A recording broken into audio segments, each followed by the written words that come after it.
Bhagavate Vasudevaya.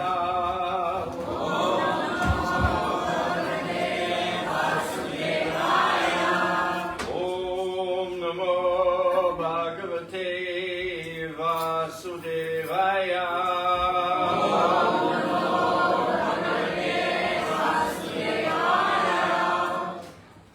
Om Namo Bhagavate Vasudevaya.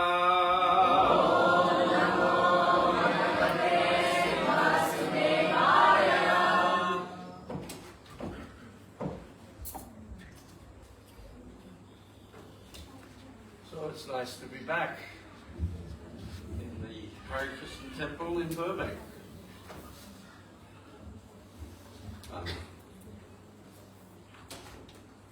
But I'm just passing through. It's something, that's good. Thank you. Yes.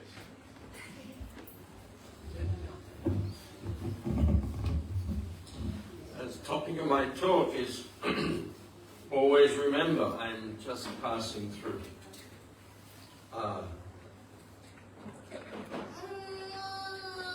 I think it's something you can very easily forget in the absorption in daily life, in just living. There are so many things which demand our attention that are all related to keeping things together now and also making arrangements for the future. Hoping that we can have a good retirement, lots of superannuation, a good pension, and so on.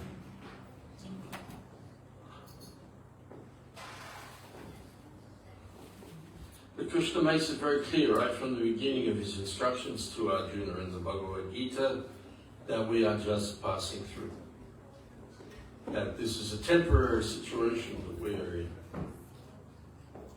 It has different phases: childhood, youth, old age.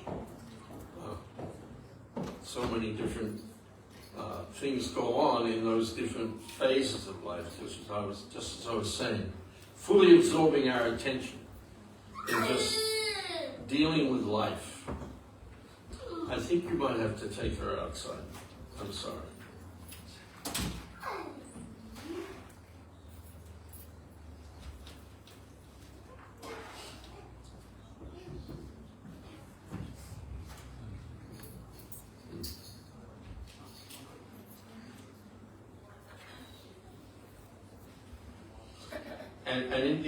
And in the world we live in, everything is very materialistic. I remember when I was little, young, there was always a kind of an argument. Are you a materialistic person or a spiritual person? Of course, I didn't have the knowledge that I have now, and nobody else around me did. To understand the actual essence of our existence is that we are spiritual beings, and that the nature of our existence is eternal. The existence that we're living now is temporary, and it will pass. All things must pass. So the morning, I've been staying up on Canterbury Mountain for a few days. The mornings up there are beautiful, beautiful mornings. The day breaks. And you sit there and you become absorbed in it. But then, after a little while, it starts to change. Things change. And we live in a world of constant change. And this body itself is changing. This body which we so much identify with as ourselves. And that identification with the body in a materialistic society begins even from before birth, practically speaking.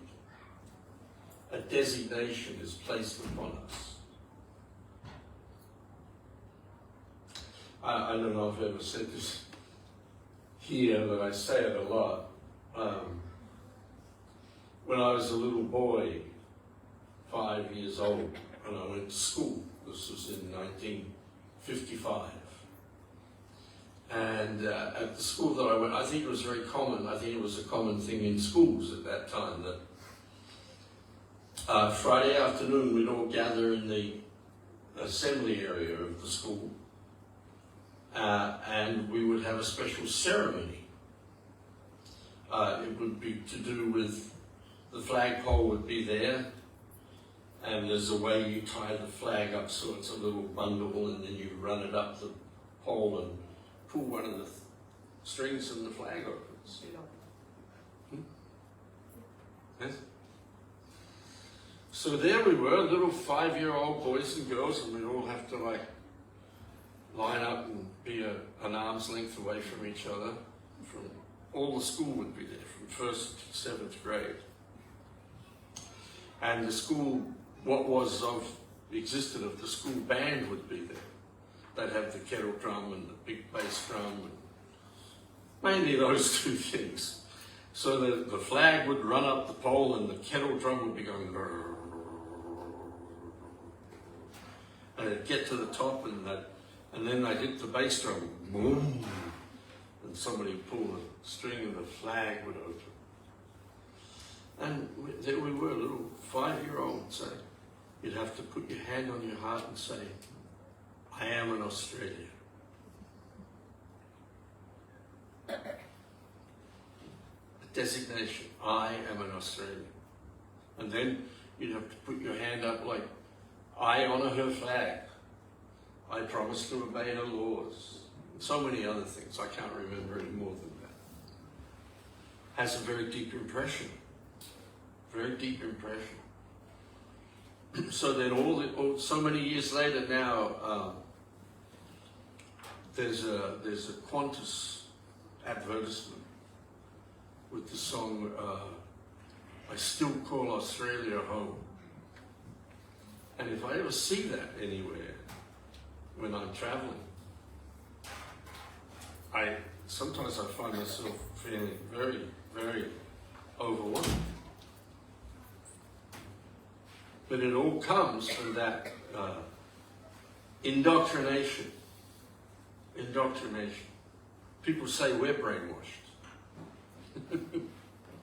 But the idea that I am this body is engendered in our consciousness from very early age. So much so that, practically speaking now, the concept that there is a transcendental body, a body which is never born, which never dies, which never grows old, which never gets sick, which is full of knowledge and full of blissful consciousness, is practically inconceivable to anyone. Most people have a very poor fund of knowledge in regard to what spiritual life actually is. It goes something like this. Material life is temporary, therefore spiritual life is eternal. Well, one correct answer, yes, spiritual life is eternal. Then, material life is full of misery. So therefore spiritual life should be full of bliss. There's 2 points that you can deduct for yourself. You can come to that conclusion. But then people run into trouble because now I have a form and a personality and I'm suffering. Therefore, in the spiritual life, there's no form and there's no personality. Oh, this is a big mistake, a very big mistake, and this is what Srila Prabhupada actually based his pranams on. Have I talked about this here? Saki Roy says I only have one class, so maybe I'm just repeating myself here. That's why I always just pass through. Anyway,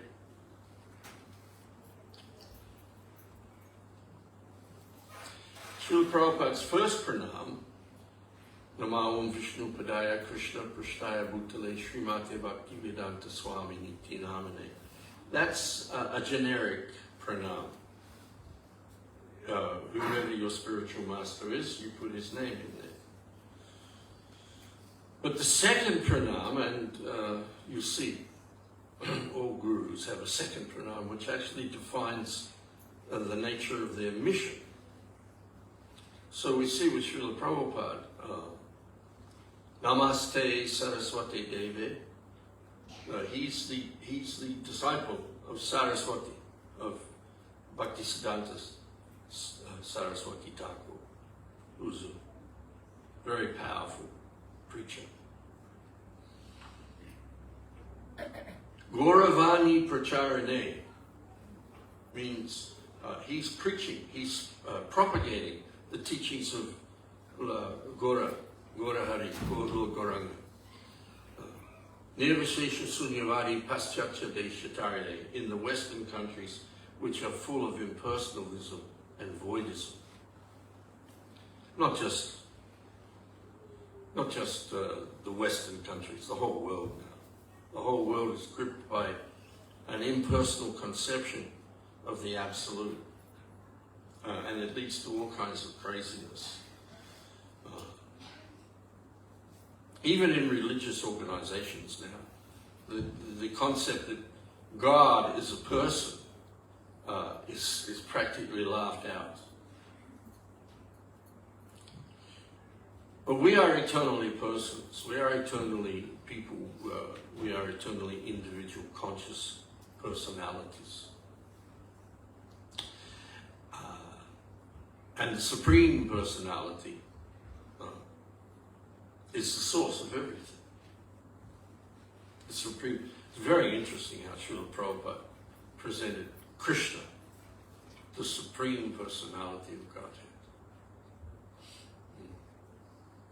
I'd never heard that word before when I first saw it. Godhead. Godhead. I had heard of a fountainhead. And in one sense, Godhead is like a fountainhead. You can have fountainheads that give all kinds of patterns and all kinds of arrangements of water flowing in different directions. So Godhead literally, in one sense, means to say that there are many personalities of the Supreme Personality. But they are all part and parcel of the Supreme Personality of Godhead. Just like in psychology and psychiatric conditions now, they have a thing called multiple personality disorder. Well, Krishna has multiple personalities, but he has no disorder in it. And if you look at your own life, you also have multiple personalities, especially when you get to like this age. You know, well, I was somebody's son, somebody's grandson. I knew these people. Son and grandson, now father and grandfather, maybe even great-grandfather, brother, brother-in-law, cousin, uncle. So many designations, so many different aspects to my personality. And I interact with my nephews differently than I interact with my brother, and I interact with my father differently than I interact with my children. But I'm still the same person. I'm one person. So Krishna is one person. And he makes it very clear right from the beginning of the Bhagavad Gita that he's always a person. Because there's never a time when he didn't exist. And then he makes it very clear there's never a time when you didn't exist. And there's never a time when everybody other than you, every other living being other than you didn't exist. So this is the spiritual platform of life. The material platform of life is childhood, youth, old age, death, then repeat. As the embodied soul passes in this body from childhood to youth to old age, the soul similarly passes into another body at death. The self-realized soul is not bewildered by such a change. And this is our business. Our first business is this self-realization. To realize ourselves as we actually are, not as we've been designated to be. Because the situation in which we are existing now is temporary. We are just passing through. There was a time when this body didn't exist, and there will be a time in the future when this body ceases to exist. People find that very difficult to understand or accept because they are very much identified with their body. We are all very much identified with our bodies. And it's not surprising on the basis of that little story I told.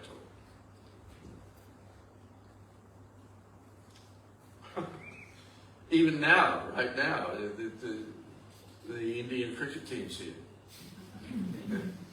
And all the Indian people who live in Australia, they're all down there waving Indian flags.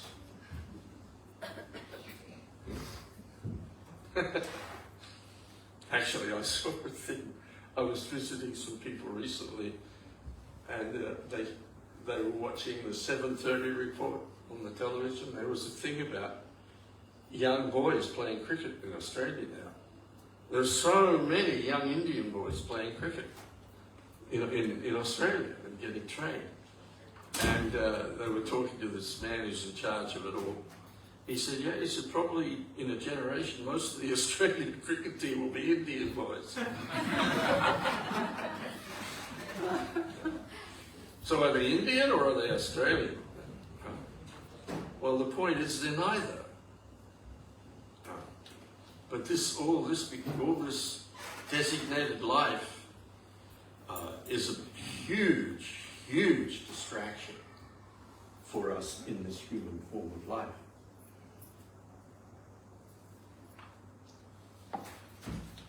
Because as we go a little deeper into the philosophy of Krishna consciousness, we come to understand that the human form of life has one purpose only. And that is to re-establish our lost relationship with Krishna. Re-establish our lost eternal relationship with Krishna so that there is no more birth, death, disease, and old age. No more changing bodies in this material world. No more passing through the middle planetary systems, passing through the hellish planetary systems, passing through the heavenly planetary systems, passing through 8,400,000 species of life, throughout trillions and trillions of planets, throughout countless creations. Countless creations. We've been in this material world conditioned by these designations since time immemorial. In one lecture I was listening to, Srila Prabhupada was saying, he was talking about the word samskrita, and he said this means miseries. Miseries of material existence that are coming one after the other, one after the other, one after the other, one after the other. And then he said, this has been going on since the beginning of creation. Then he paused for a minute. He said, what to speak of this creation? We've been in the material world for billions of creations. All under the influence of the false ego. The 8 elements of the material world begin.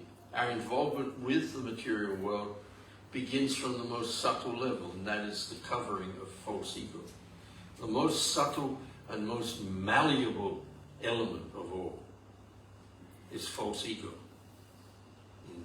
And it morphs us into one life after another, one species after another, one situation after another. Sometimes a demigod, sometimes a bug, sometimes a spider on the wall, sometimes a king, sometimes a snake, and on and on and on it goes, endlessly. There is no end to it, in and of itself. Once we become entangled in this, it's very difficult to get out. It's very, very difficult to get it, of our own volition, of our own endeavor or combined efforts. It's impossible. Simply because we don't know where the door is. We don't know where the door is out of this labyrinth of the material world. We don't know. And until and unless we come in contact with a pure devotee of the Lord, we don't get the information we need. This information, where's this information about the transmigration of the soul, about the eternal relationship of the soul with the eternal supreme being, Krishna? Where is the information of the process of re-establishing the relationship that we've lost with Krishna? Where is the knowledge of the process of devotional service? It's not available. And until and unless Srila Prabhupada came to the Western world, it wouldn't be here now.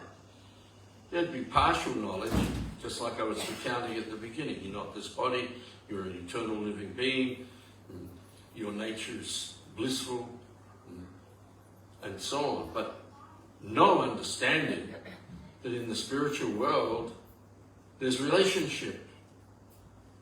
That personality doesn't end when we merge into eternity.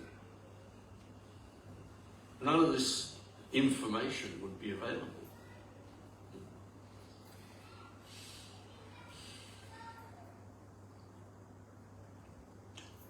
But it is.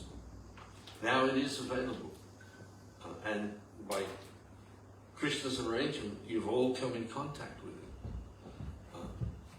Take it seriously, because this knowledge, this information, and the action that we can take through the process of devotional service under the guidance of a pure devotee of the Lord is what will bring us back to reality, back to the re-establishment of our lost relationship with Krishna. It is what gives us access to Krishna. Naham prakasha savasha yoga maya samavrita mudo yam nabijanati loko yam macham avyayam. Krishna says this in the 7th chapter of the Bhagavad Gita, where he says, I'm never revealed to the foolish and unintelligent. The mudhas, and materialistic life makes us mudhas, makes us very foolish. But here we have the opportunity of access to the highest knowledge, access to the highest realm of existence, Goloka Vrindavan. As the song goes, Golokera Premadana Harinama Sankirtan. This is a gift. This is a gift from the highest level. Lord Chaitanya has brought the gift of Goloka Prema. Prema and then Dana. It is a gift. It's a gift. We have access now in the human form of life at this time, and now for thousands of years to come, if by some foolishness we decide to stay in the material world. At least there's a 10,000 year gap here where if we practice devotional service, we can get out of the material world and never come back. Never come back. We can get out of the material world. And we have not just access to the spiritual world, but we have access to all the knowledge of the categories of the spiritual world up to the highest level. Goloka. Goloka Vrindavan, where the Lord resides and never leaves. And He wants us to come back to Him. It's an intervention. It's an intervention into human society, this misguided society.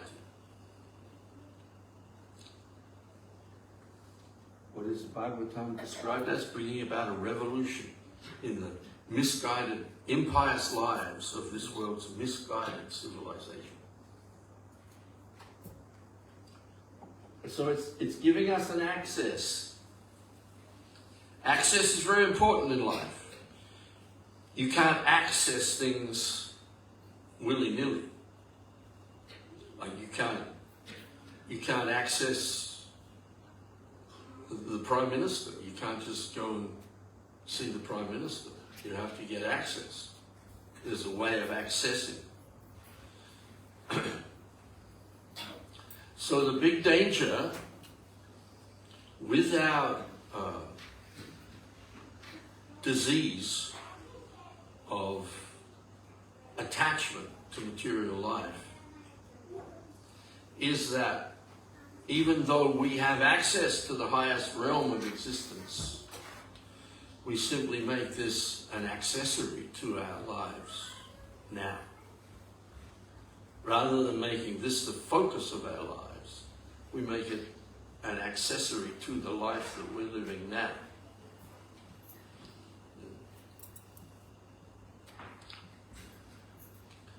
But Krishna says very clearly, Savadaman Parijatya.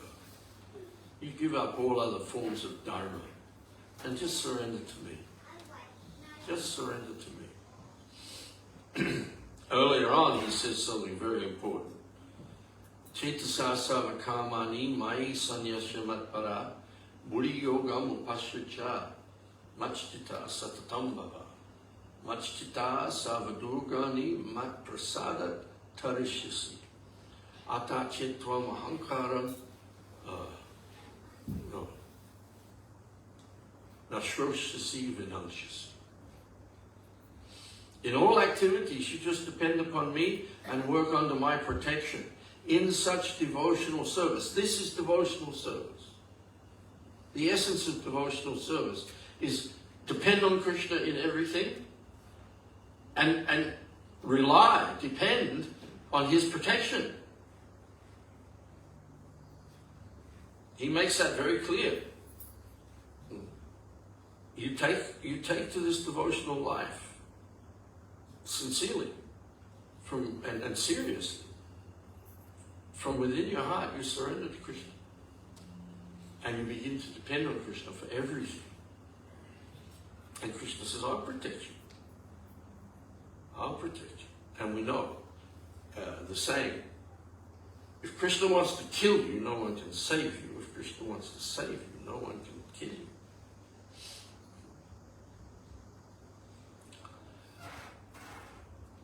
In such devotional service, become fully conscious of me.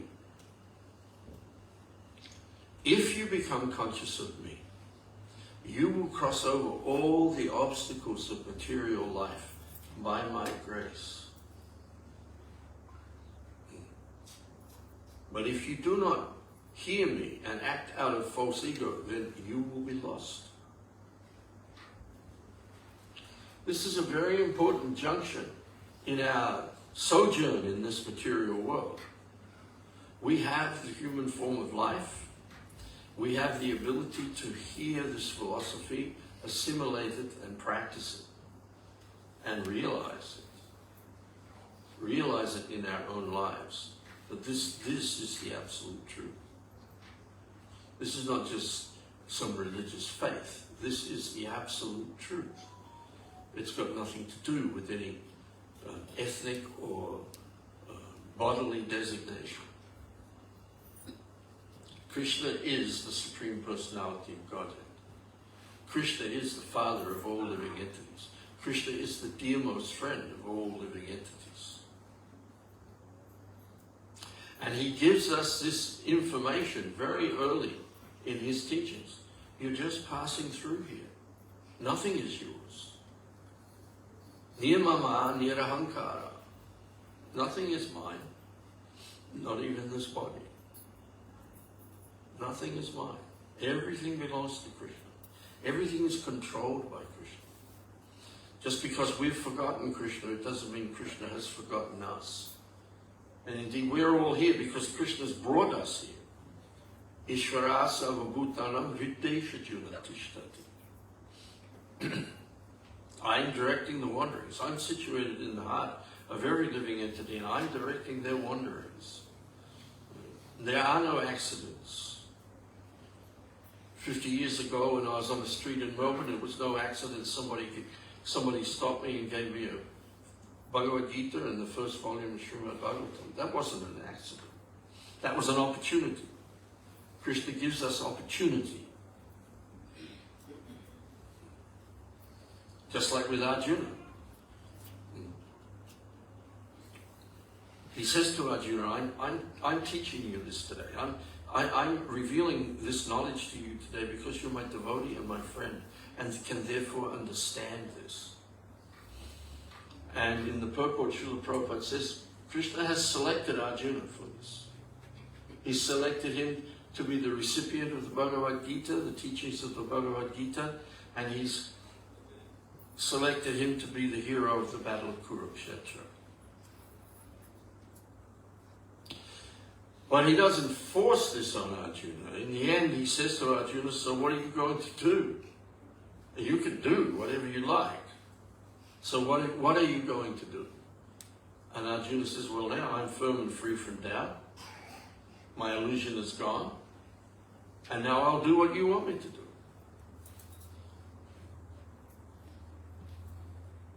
So we're being given an opportunity, a very rare opportunity. And we have to choose to take it. We have to choose. It's not a matter of simply showing up and performing the rituals. It's a matter of surrendering in your heart to Krishna. Understanding it's personal. It's a relationship. It's a personal relationship. If you like to come tomorrow morning, we'll talk a bit more about that from the Srimad Bhagavatam. Anyway, that's enough. Does anyone have any questions or reflections on anything they've heard? Yes. In the beginning you spoke about impersonalism. Even though we try our best, many times you see that and sometimes even if you try and you're not up to the mark, there is impersonalism within the society also, and then if you falter a little bit, then that impersonalism creeps in immediately. Sorry? That impersonalism creeps in immediately, and you think, okay, I'm doing my best.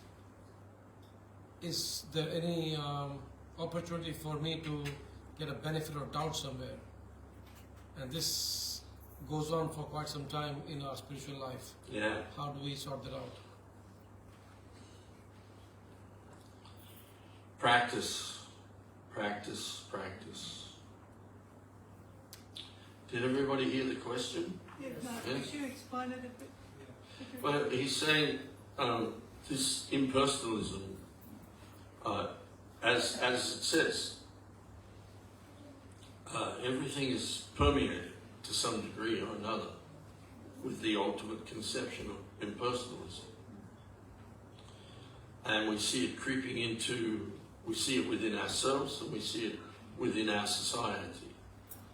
So, what was your last point? How can we get some benefit of the doubt that we are actually sincere and we want to become free from this?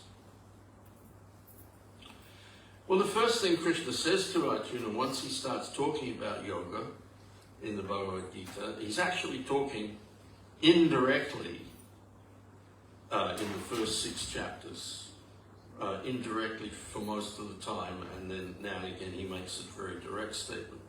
But from the 7th chapter through to the 12th chapter, he talks very directly about bhakti. But his first point to Arjuna is Neha Vikramana Shusti Pratyavayo Na Vijite Swapamapyasya Dharmasya Trayati Mahato Bhayat. In verse 40 of the 2nd chapter, after he says to Arjuna, now I'm going to explain to you how you can apply what I've been telling you about yourself, being an eternal being, to the process of yoga. And then he says, in this endeavor, there's no loss. There's no loss, and there's no diminution. Meaning that we've been picked up in a diseased condition and been placed in a program of recovery called Bhakti Yoga. And in this, there's no loss, there's no diminution. Any endeavor that you put into is to your eternal credit. But we have to understand we have a disease. We have a disease. We have a disease called Nirvishesha Sunyavada. All of us are infected by this. And at the core of that disease is our addiction to sense gratification.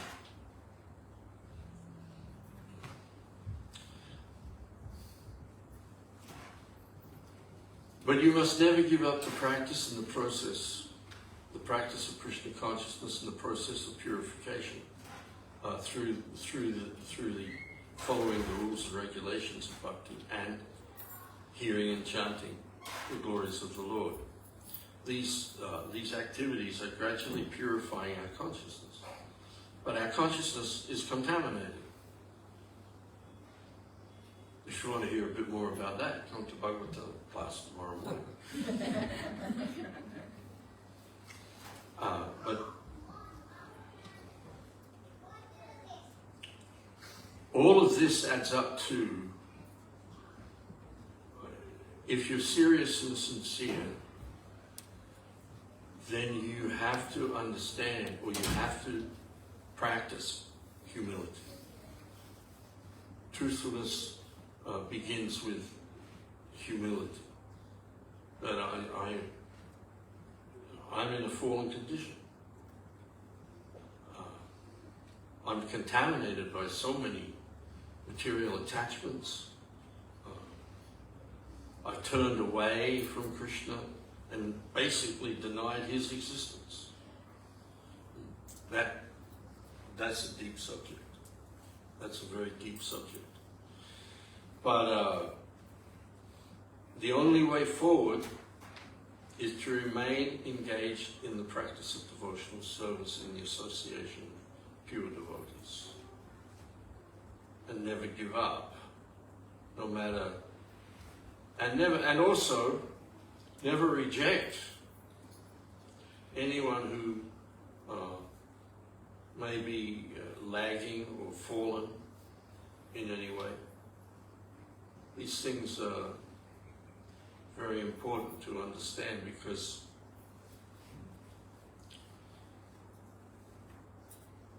Krishna always gives you the opportunity. Always gives you the opportunity. This is a very forgiving process. I think I mentioned it last time I was here. It's not like we're all in competition and there's going to be a point where you either make the cut or you don't make the cut, and then you're either in or you're out. It's not like that at all. Everyone is actually on an individual journey back to Krishna, and Krishna is conducting that journey. So these things we have to remember, that this is the International Society for Krishna Consciousness, and becoming conscious of Krishna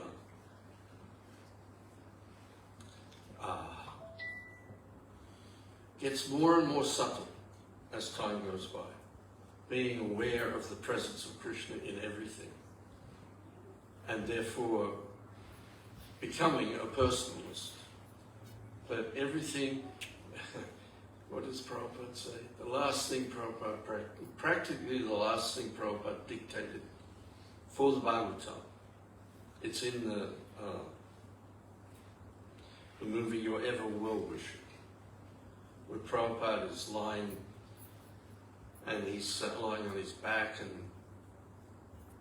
the microphone's right there on his lips practically, and he says, everything is acting, moving under the supreme desire of Krishna. This consciousness is Krishna consciousness.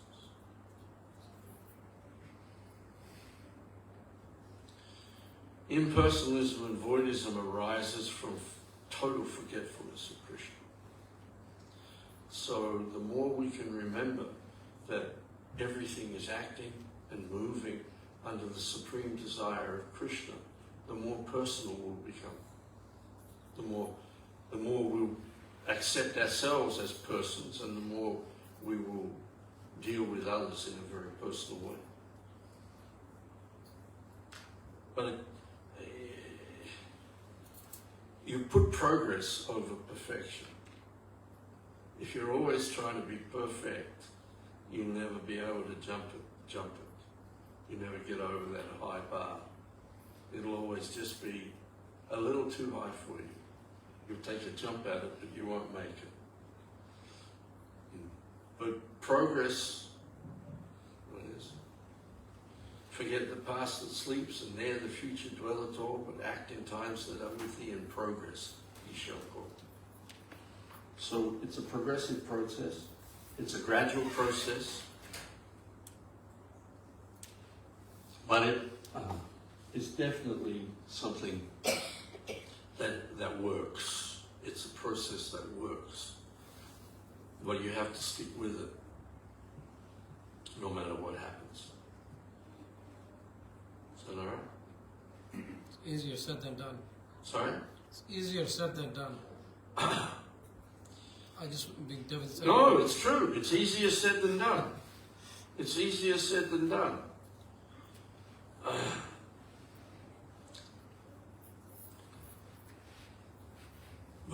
But you do it. You do it. You just keep doing it. Keep showing up. Like you could show up to Bhagavatam class tomorrow morning. Talk a bit more in depth about this. Any other questions? Yes. You said you got your first Bhagavad Gita in Bhagavatam 50 years ago. So I want to ask, what's it been like practicing Krishna consciousness for 50 years and seeing like everyone and how the movement's changed, how it's expanded? It's easier said than done.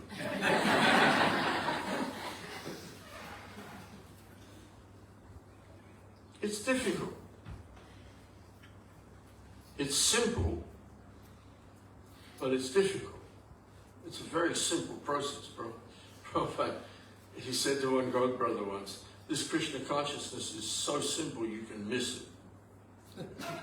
It's so simple.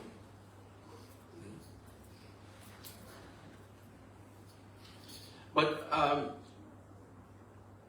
we always see, like, you know, those arrows to success, the road to success. You start here, and straight line, and you get there. But reality is very different than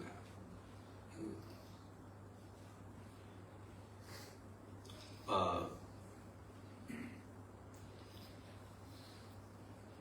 There are many challenges along the way, many temptations along the way.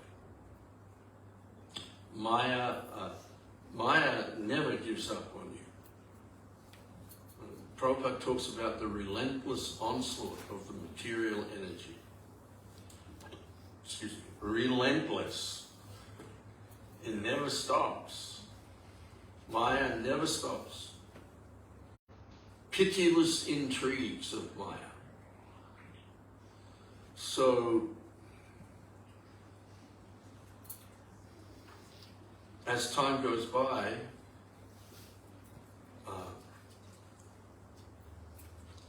if you practice surrendering to Krishna, you practice, then with time, Krishna, you realize Krishna protects you. Krishna never lets you down. Krishna never turns his back on you. But you have to turn to him. Like this, you can't say to Krishna, please take away my anarthas. Krishna will say, no, you let go of them. That's the meaning of abandonment. Bandon, it comes from a French word, means to hold on to something. You have to abandon. And sometimes that's very difficult. Sometimes that's very difficult. And there should be no pretense that it's not.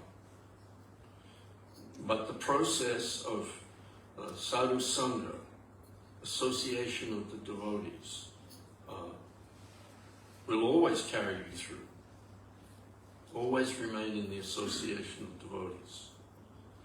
Find devotees that you can be, as Nectar of Instruction explains, that you can reveal your mind in confidence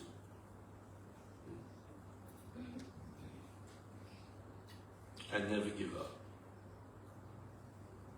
You can rest a while, take it easy for a while, but don't give up. Don't quit. I'll say that to you. You go to some mundane motivational class about getting on in the world, and they'll give you all these pithy sayings. Winners never quit, and quitters never win. But that's a fact. That is a fact. People who succeed in the material world are people who actually fail more than anyone else, but they don't give up. Yeah? So there'll be stumble, there'll be misguidance, there'll be all kinds of things will happen to you along the way. But if you anchor yourself in the association of devotees you know you can trust, that association will always carry you. Yeah? Hare Krishna. 7:20. We finished? No, 7:30. 7:30. Any other questions or comments? Yes. I was just thinking about what you said about Krishna consciousness being an accessory, and how when you think of an accessory, it's sort of like something you wear, but it's not part of you. And You can take it off whenever you like. And you can take it off whenever you like. Put it back in there. Yeah. But everything to do with bhakti yoga is like, then you went on to talk about the process of bhakti yoga involves relying on Krishna, surrendering to Krishna. These are very subtle things, and really things that are imbibed by the individual and not necessarily seen, like we can, by others. We can,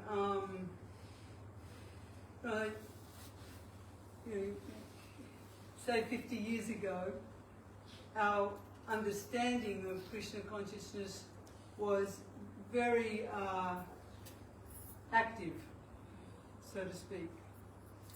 Whereas, and even though perhaps it was an accessory that we wore all the time, we weren't really imbibing anything. So the idea of, sorry, I'm trying to sort of understand my thoughts, but it seems like the more one gets into Krishna consciousness, the more personal and subtle it becomes.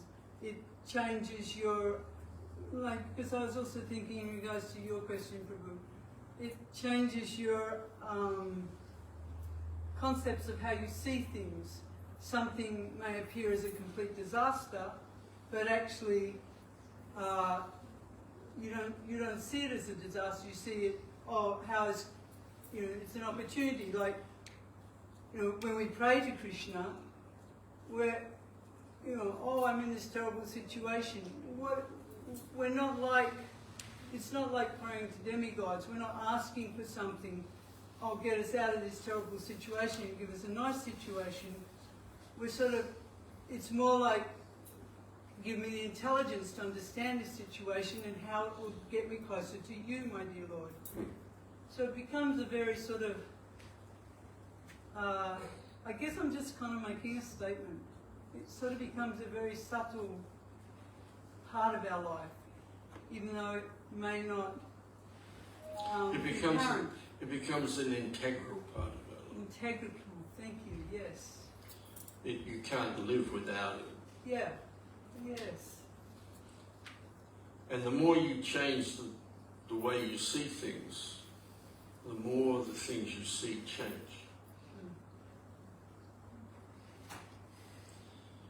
And you develop a vision of transcendence where you see that wherever there's life, there's a soul present. But it begins right back, connected with that point I was talking about, the need to develop humility, to understand that everything is controlled and owned by the Lord. Not by remote control, but at the moment, on the spot. Everything. Krishna is omnipresent.